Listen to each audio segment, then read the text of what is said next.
जय जय रघुवीर समर्थ। जयाचे निसंगे समाधान भंगे, अहंता अकस्मात येवो निलागे। तये संगतीची जनी कोण गोडी, जये संगतीने मती राम सोडी। जय जय रघुवीर समर्थ। श्रोता वक्ता श्रीराम समर्थ। जय जय रघुवीर समर्थ।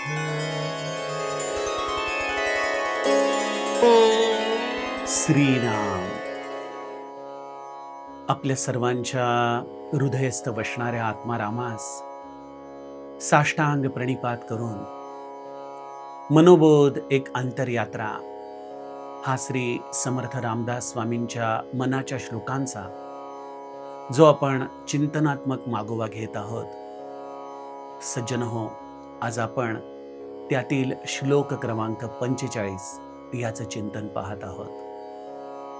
गेल्या श्लोकामध्ये समर्थांनी आमच्यासारख्या प्रापंचिकांना एक सदुपदेश केला। उगीच या जिव्हेने आपली ऊर्जा असार अशा सांसारिक गोष्टींची चर्चा करण्यामध्ये व्यर्थ वाया घालवू नकोस। मनारे जनी मौन्य मुद्रा धरावी, आणि बोलायचं झालं तर कथा आदरे राघवाची करावी। अशी राघवाची कथा आहे मना, तो अत्यंत आदराने कर। नसे राम ते धाम सोडोनी द्यावे, आणि ज्या धामामध्ये तुझ्या मनाला आराम मिळत नाहीये, विराम प्राप्त होत नाहीये, जिथं तो राम तुला गवसत नाहीये, अशा धामाला तू खुशाल सोडून दे आणि सुखा लागी आरण्य सेवीत जावे।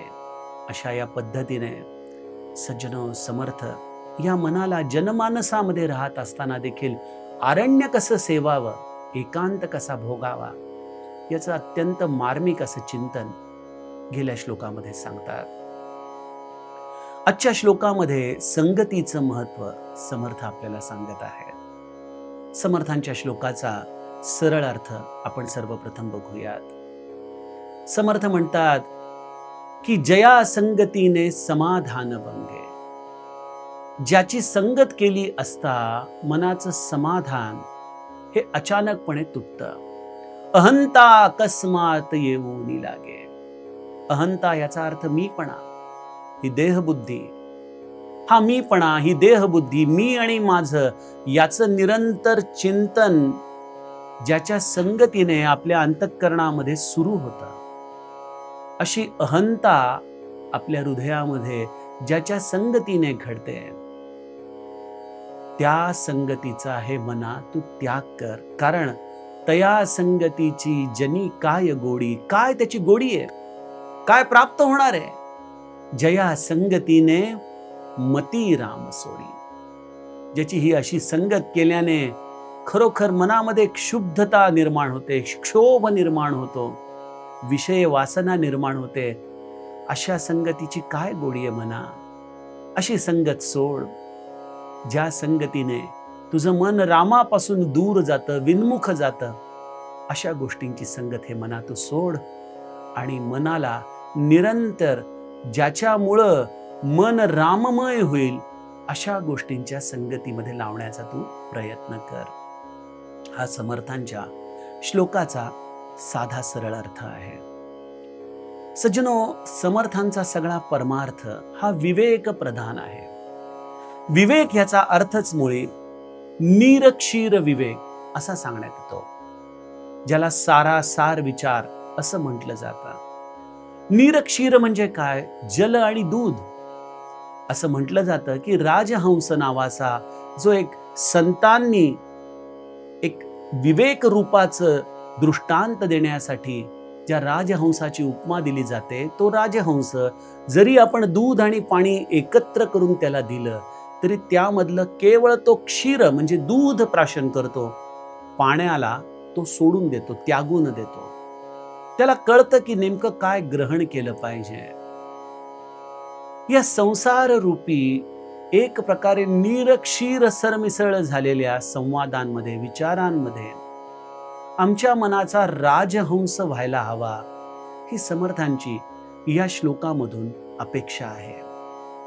आमच्या देखील अनंत विचार, अनंत शब्द कानांवरती पडत असतात आणि फक्त आपण समाजामध्येच शब्द ऐकतो असं नाहीये. स्वामी विवेकानंद म्हणतात की आपण सर्वाधिक संवाद कोणाशी करतो याचा विचार कधी आपण केलाय का? तर सर्वाधिक संवाद आपल्या मनाशी चाललेला असतो आणि आपलं मन हे निरंतर त्याच्यावरती झालेल्या संस्कारांप्रमाणे आपल्याला वासना, आपल्याला विषय हे पुरवत असतो. श्री महाराज त्यांच्या प्रवचनामध्ये एक छान वाक्य सांगतात की काकडी जर तुम्ही यथेच्छ खाल्ली तर तुम्हाला ढेकर देखील काकडीचाच येतो, होय की नाही? आपण जी वस्तू अगदी तुडुंब पोट भरूस्तर खातो, ढेकर देखील त्याच वस्तूचा आपल्याला येत असतो. हे उदाहरण महाराज देतात याचं कारण असं आहे की दिवस रात्र जर तुम्ही या मनाला विषयांमध्येच ठेवलं, जर यांनी निरंतर विषयांचंच प्राशन केलं, जर हे मन अंतर्बाह्य विषयांनीच भरलं, तर हे मन देखील आपल्याला निरंतर याच गोष्टी पुरवत राहणार. त्यामुळं विवेक विचार काय आहे की या मनाला जर प्रसन्न ठेवायचं असेल, शांत ठेवायचं असेल, तर आम्हाला हे मन आपण कुठल्या गोष्टींच्या संगतीमध्ये ठेवत आहोत याच्यावरती कार्य केलं पाहिजे. आणि ज्या संगतीने आपल्या मनामध्ये येणाऱ्या प्रतिक्रिया ज्या आम्हाला स्वाभाविकपणे कळतात, याच्यासाठी कुठलाही डॉक्टर नको, याच्यासाठी कुठलाही टेस्ट करण्याची गरज नको, हे सगळं स्वगुण परीक्षेचा मार्ग आहे. ज्या व्यक्तीचा, ज्या विषयांचा, ज्या साहित्याचा, ज्या दूरचित्रवाणीचा आपण संग करत आहोत, त्याचा संग झाल्यानंतर आपण फक्त एकच आत्मावलोकन करावं, एकच टेस्ट करावी स्वतःची की हे सगळं बघितल्याने माझ्या मनाची आत्ता काय अवस्था आहे. आणि या प्रश्नाचं आपण आजच्या समाज जीवनामध्ये विचार करूयात. बघा, आपण आपला मोकळा वेळ कसा घालवतो? टेलिव्हिजन लावतो. टेलिव्हिजनवर कदाचित आपण सासू सुनेच्या सिरियल्स बघत असू. या सगळ्या सिरियल मला माहित नाही का विष ओकण्याचं, का घर फोडण्याचंच सगळ्या कथानकांना प्रमोट करतात. त्या सिरियल अनेक घरांमध्ये मोठ्या चवीने बघितल्या जातात आणि कधी कधी म्हाताऱ्या व्यक्ती त्या सिरियलच्या पात्रांप्रमाणे वागायला देखील लागतात. मोठं आश्चर्यच आहे. त्यांच्यामध्ये ते कॅरेक्टर अचानकपणे येतं आणि मग कधी कधी सांगावं लागतं, अरे ते डायलॉग जे तुम्ही करताय ना ते त्या सिरियल मधले आहेत. म्हणजे या दूरचित्रवाणीवरच्या मालिका बघून कधी कोणाचं घर शांत झालं नाही, मन शांत होण्याचा तर प्रश्नच नाही, कारण त्यांच्या देखील सतत संशयाच्या ज्या गोष्टी त्यांच्या सिरियलमध्ये असतात त्याच गोष्टी आपल्या मनामध्ये चालू होतात. रिफ्लेक्शन आहे. बरं, चॅनल बदलावं, टेलिव्हिजनवरच्या बातम्या लावाव्यात, तर या आजच्या TRPच्या रेसमध्ये प्रत्येक जण चमचमीत बातम्या कशा देता येतील, कसे वाद निर्माण करता येतील. बघा, आजच्या काळामध्ये वृत्तांकन म्हणजे जे चाललेलं आहे ते तसंच्या तसं दाखवणं नाहीये. ते वृत्तांकन म्हणजे त्याच्यावरती आपलं मत लादून त्या मताप्रमाणे लोकांचं मत निर्माण करण्याची एक केविलवाणी धडपड आहे. त्यामुळे आपण बघतो अनेक न्यूज चॅनलवर डिबेट चाललेले असतात. हात आपटून लोक आपलं मत मांडत असतात. त्यापैकी एखादं मत आपल्याला पटत असतं, दुसऱ्याचं मत ऐकताना उगीच आपला जळफळाट होत असतो. म्हणजे ते देखील ऐकून उपयोग होत नाही. मग आपण एखाद्या चित्रपटाला लावायला जावं तर चित्रपटामधल्या काल्पनिक गोष्टींमध्ये मन रमत नाही. टेलिव्हिजन बंद करतो, मग वर्तमानपत्र उघडतो तर वर्तमानपत्राच्या बातम्या बघितल्यानंतर वाटतं त्यापेक्षा टेलिव्हिजन बरा होता. कारण कुठं अपघात आहे, कुठं आत्महत्या आहे, कोणी जळून खाक झालेला आहे, कुठल्या राजकारण्याचा इंटरव्ह्यू आहे, कुठं काय कुठंच मनाला शांती लागत नाही. आजच्या काळामध्ये आध्यात्मिक चॅनल देखील बरेच आहेत, त्याच्यावरती देखील अनेक प्रकारची प्रवचनं चाललेली असतात. काही लोक आपली ती लावून बसतात. अर्थात अशा बातम्या मालिका बघण्यापेक्षा ते बघणं देखील उत्तमच आहे. परंतु मला माफ करा, परंतु कदाचित अनेकदा त्यामध्ये देखील TRPची रेस दिसते. मी सांगतो तेच बरोबर. या अहमहिकेमध्ये अनेकदा आपण जे काही आधी शिकलेलो आहोत तेच बरोबर आहे का चुकीचं आहे का हे सांगतात ते बरोबर आहे हे देखील कळत नाही. खरोखर या सगळ्या गोष्टींमध्ये आमचं मन आहे. ऑफिसमध्ये जातो तिथं देखील विषयी लोकच आहेत. दिवसभर बिझनेसच्याच गप्पा होत आहेत. म्हणजे मन आमचं दिवस रात्र विषय ग्रहण करतं आणि मग आपण एका टप्प्यावरती येऊन म्हणतो, काय होतंय मनाला माहीतच नाही, फार उदासीन वाटतं बाबा, निराश वाटतं सगळ्यामध्ये. अरे निराश वाटतं कारण तुला अजीर्ण झालेलं आहे, तुला विषयाचं अजीर्ण झालेलं आहे आणि या विषयाच्या अजीर्णामुळं हे मन आता काही केल्या आनंदी होऊ शकत नाहीये. जगद्गुरु तुकाराम महाराज एका अभंगामध्ये म्हणतात, सकळ इंद्रिया मन हे प्रधान, तेही करी ध्यान विठोबाचे. जगद्गुरूंची ही अवस्था आहे. पण त्यांनी जो महत्वाचा शब्द वापरलाय तो मला आपल्याला सांगायचा आहे. सकळ इंद्रिया मन हे प्रधान. मन हे या देहाचा राजा आहे. मन आनंदी असेल, मन प्रसन्न असेल तर देह व्याधींचा देखील आम्हाला विसर पडतो. आणि मन जर उदासीन असेल, मन जर निराश असेल तर समोरचं मिष्टान्न देखील कडू लागतं. बघा, समोरच्याचं सुख, समोरच्याचं एखाद्या सुंदर वातावरणामध्ये आपण गेलोय, समजा असा विचार करा की तुम्ही काश्मीर फिरायला गेलाय, पण तिथे एखाद्या फोनवर एखादी अशी वार्ता मिळाली ज्यामुळे तुमचं मन खट्टू झालं, त्यावेळेला तो काश्मीर देखील नकोसा वाटायला लागतो आपल्याला.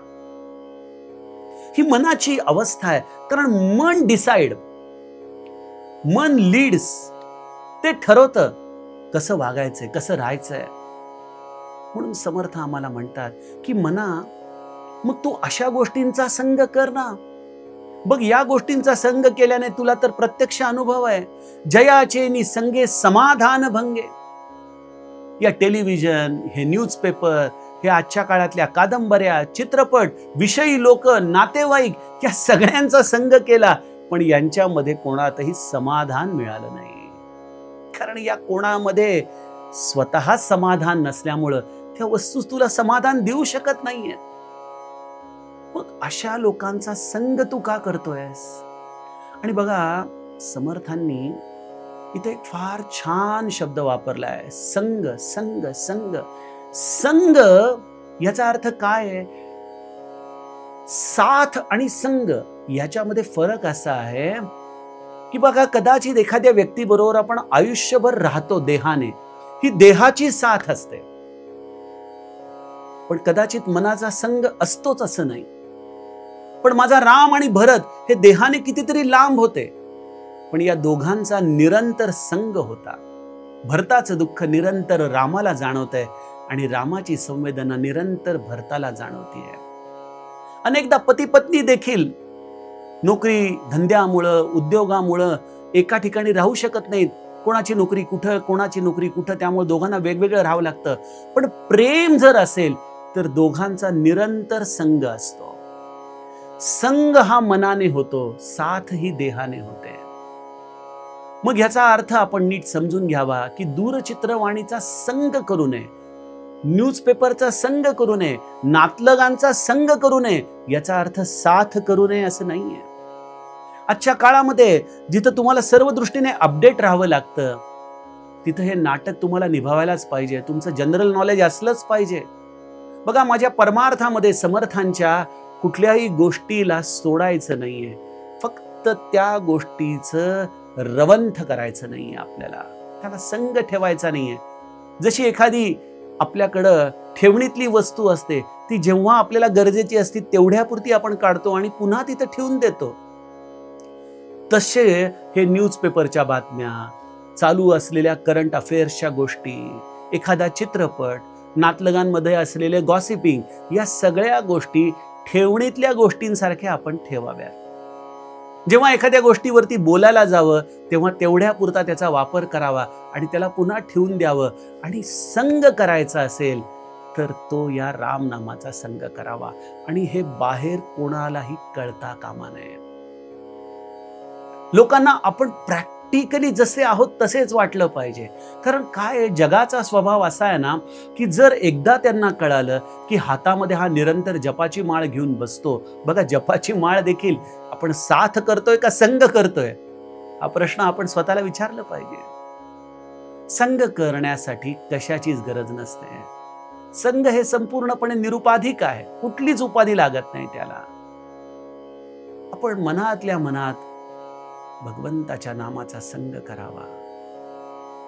श्रीराम जय राम जय जय राम. मनामध्ये निरंतर या गोष्टीचा संग चालू आहे आणि देहाने हा प्रपंच चालू आहे.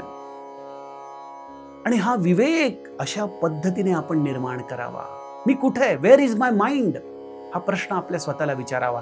संग हा नेहमी मनाने होतो. अशा या मनाला आपण निरंतर आपल्या गुरुपादुकांजवळ ठेवावं, गुरुवाक्यांमध्ये ठेवावं, आपल्या गुरुनी दिलेल्या नामामध्ये ठेवावं, आपल्या आराध्य असलेल्या भगवंताच्या रूपामध्ये ठेवावं, त्याच्या स्वरूपामध्ये ठेवावं. आणि याचा कुठेही दिखावा करू नये. आपण पारमार्थिक आहोत किंबहुना हे दाखवायला जाणं हे आजच्या काळामध्ये आपल्या परमार्थाला दृष्ट लावून घेण्यासारखं आहे. कारण एकदा जगाला कळालं की अरे तुम्ही संग करत नाहीयेत आमचा, तुम्ही मनाने आमच्या बरोबर नाहीये, मग ते जग मुद्दामून कसंही करून तुमच्या आतमध्ये शिरण्याचा प्रयत्न करतं. आपण जगाचा स्वभाव ओळखून राहावं. जयाचे निसंगे समाधान भंगे, यांचा मी संग केला असता हे माझ्या समाधानामध्ये विक्षेप आणतायत ना, मग आपण मनाने त्यांना सोडून द्यावं. बाहेरून अतिशय सुंदर असं नाटक करण्यामध्ये आपण प्रवीण व्हावं बघा.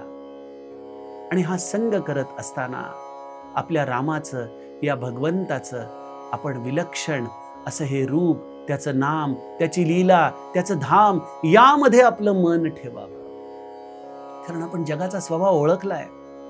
यांचा संग केल्याने आपल्याला समाधान लाभत नाही, हा आता आपल्याला आलेला रोकडा अनुभव आहे. आणि जर आपलं मन कधी दुश्चित्त झालं, आपलं मन जर कधी अकस्मातपणे मीपणाचा विचार करू लागलं, माझेपणाचा विचार करू लागलं, थोडंसं आजचा दिवस रिवाइंड करून बघावा. अरे कुठल्या गोष्टीचा संग झालाय आज आपला.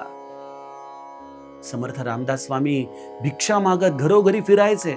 कधीतरी कोणीतरी म्हणायचं, समर्थ आज आमच्याकडे भोजनाला या. समर्थ त्यांचा अवमान टाळण्यासाठी त्यांच्याकडे प्रसादाला जायचे, प्रसाद घ्यायचे. प्रसाद घेतल्यानंतर स्वतःचं अवलोकन करायचे. आणि जर त्या अन्नामधून विषय वासना निर्माण होत असेल असं त्यांच्या लक्षात आलं तर लगेच आपल्या घशामध्ये 2 बोट घालून उलटी काढायचे, सगळं अन्नाचं वमन करून टाकायचे. कारण अन्न ही गोष्ट अशी आहे ना की ती आपल्या आतमध्ये वासना निर्माण करते. त्यामुळे परमार्थ करणाऱ्या व्यक्तीने आपल्या अन्नाला फार जपावं. संतांच्याकडचा प्रसाद अगदी आनंदाने आवर्जून घ्यावा, पण उगीच रस्त्यावरच्या असल्या वासनेने युक्त असलेल्या पदार्थांचा स्वाद घेण्याचं टाळावं. स्वतःला जास्तीत जास्त पवित्र ठेवण्यासाठी अन्न ही गोष्ट मनुष्याने अतिशय सांभाळली पाहिजे. कारण अन्नाच्या आधारानेच मन संग करत असतं. त्यामुळे आपण बघावं की मनाने आज आपण कोणाचा संग केलाय. आणि हे मन असं आहे ना की ते एका सेकंदाच्या 1/100 भागामध्ये देखील कुठल्या तरी वस्तूला जाऊन चिकटू शकतं, संग करू शकतं. त्यामुळे सावधानता, सावधानता हा परवलीचा शब्द संतांनी आपल्याला दिलेला आहे. जयाचे निसंगे समाधान भंगे, अहंता अकस्मात येवोनी लागे. आणि मग लगेच विवेकाची भिंत उभी करावी. तये संगतीची जनी कोण गोडी. अरे ही कुठली गोडी आहे, हा कुठला विषय आहे. ज्या मनाने एकदा राम सुखाची गोडी चाखलेली आहे, ज्या मनाने हे अमृत एकदा प्राशन केलेलं आहे, त्या मनाला कळतं की या विषयांची गोडी या रामाच्या सुखापुढं अत्यंत क्षुल्लक आहे, अत्यंत रसहीन आहे.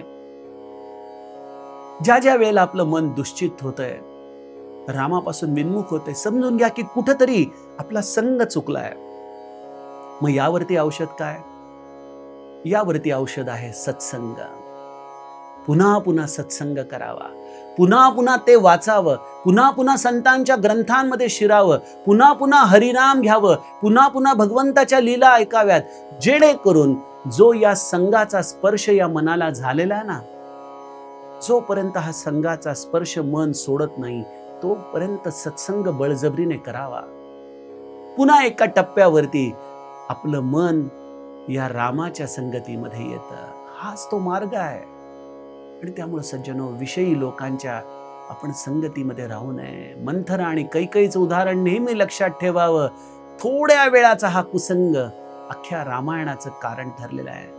त्याप्रमाणे आपण आपल्या जीवनात मन दुश्चित होताच थांबावं, विवेकाने विचार करावा. आज कोणाचा संग झालेला आहे, कुठलं अन्न आपण सेवन केलेलं आहे, याचा विचार करून पुन्हा पुन्हा त्या संगाला टाळावं. सत्संगाची कास धरावी. सत्संगाने मन आपलं पुन्हा रामामध्ये आणावं, रामचरणी ठेवावं आणि त्या आत्मसुखाचा आपण निरंतर आनंद घेत राहावा. हेच समर्थांच्या या श्लोकाचा गुरुकृपेने उमगलेला भावार्थ. यातील पुढील श्लोकाचं चिंतन आपण उद्याच्या सत्रामध्ये करूया. जानकी जीवन स्मरण. जय जय राम. जय राम.